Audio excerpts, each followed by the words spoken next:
అసలు చెప్పులు ఉండే చోట బిందెని ఎవరు పెట్టారో అర్థం కాలేదు. పని మనిషి మతిమరుపుతో అలా చేసిందేమోనని అనుకున్నారు. నాయనమ్మ నెల రోజులు ఆసుపత్రిలోనే ఉన్నది. రవితో సహా అందరూ ప్రతిరోజు ఆసుపత్రికి వెళ్ళేవారు.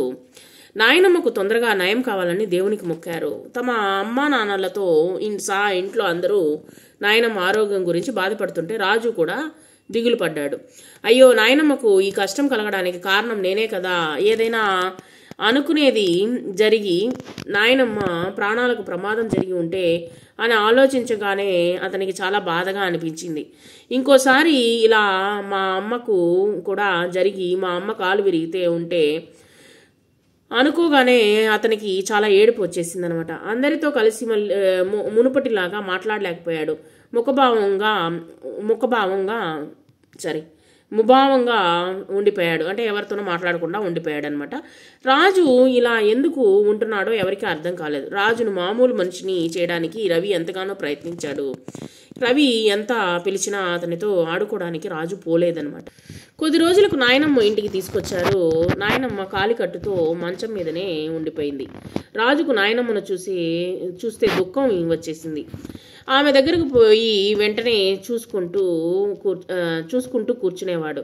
విచారంతో కూర్చున్నటువంటి రాజును నాయనమ్మ పిలిచి తన దగ్గరున్నటువంటి పళ్ళు దానిమ్మ గింజలను ఇచ్చి తినమని చెప్పేది. అలా చేస్తున్న ప్రతిరోజు రాజుకు ఏడుపు వచ్చేది అనమాట. ఆ రోజు రాజు కూడా రవిలాగానే నాయనమ్మకు ప్రతి పనిలో సహాయం చేయసాగాడు. నాయనమ్మ రవిని చూసినట్లుగానే ప్రేమగా చూడసాగింది.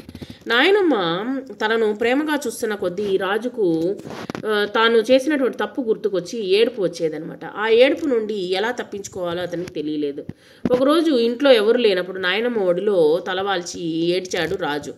ఏమైంది అని అడిగింది నాయనమ్మ. నాయనమ్మ, నీ మీద కోపంతో చెప్పుల స్థానంలో బిందెను పెట్టింది నేనే అని బోరున ఏడ్చేశాడు. నాయనమ్మ ఏమీ అనలేదు. నాయనమ్మ, నాకు రవితో ఆడుకోవడం అంటే చాలా ఇష్టము. కానీ రవి ఎప్పుడు నిన్ను విడిచిపెట్టి నీతోనే ఉండడం వల్ల నాకు కోపం వచ్చింది. అందుకే అలా చేశాను. ఇంకా నువ్వు కొట్టినా తిట్టినా నాకేం బాధ లేదు అని ఏడుస్తూ ఉన్నాడు. నాయనమ్మ రాజును దగ్గరకు తీసుకుంది. అతని కన్నీళ్లు తుడిచి నవ్వింది. నాయనమ్మ నవ్వగానే రాజు ఏడుపు ఆపేశాడనమాట. అంతా మంచి జరిగిందిరా. అంతా మంచే జరిగిందిరా. నేను కష్టపడడం చూసి నీలో మార్పు వచ్చింది. రవి నాతోనే ఉండడంతో నీకు నా మీద ఈర్ష్య కలిగింది. ఈర్ష్య అనేది విషం వంటిది. నువ్వు ఇంకా అందరితో కలిసి ఆడుకో, సంతోషంగా ఉండు అంటూ రాజు వీపు మీద తన అరచేత్తో రాస్తూ ఓదార్చిందనమాట. కాబట్టి ఈర్ష్య అనేటువంటిది పెంచుకున్నట్లయితే అది మనకు చాలా కష్టాన్ని తీసుకొని వస్తుంది. మనకు ఈర్ష్య అనేటువంటిది కోపంగా మారుతుంది. కోపంలో మనము మాటలను వదిలేస్తాము. మాటలను వదలకుండా కొంతమంది అయితే ఆ కోపంలో ఏం చేస్తారో వాళ్ళకే అర్థం కాదు.